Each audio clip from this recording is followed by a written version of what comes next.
How to share screen on Discord mobile. Welcome back to the channel, and let's start with the tutorial. For this, you have to go ahead and launch your Discord application. Make sure that your Discord is up to date and you're logged in. Tap on the arrow at the top to head back. Now from here, you have to make sure that you are in a voice channel. Select your voice channel and select any of the channel that you want to join in.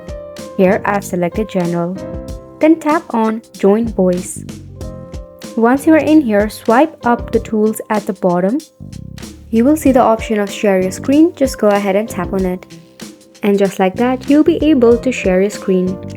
Make sure that the application that you want to share along in your Discord actually allows you to screen share, because sometimes the application hinders share screen option if there is any privacy and security option.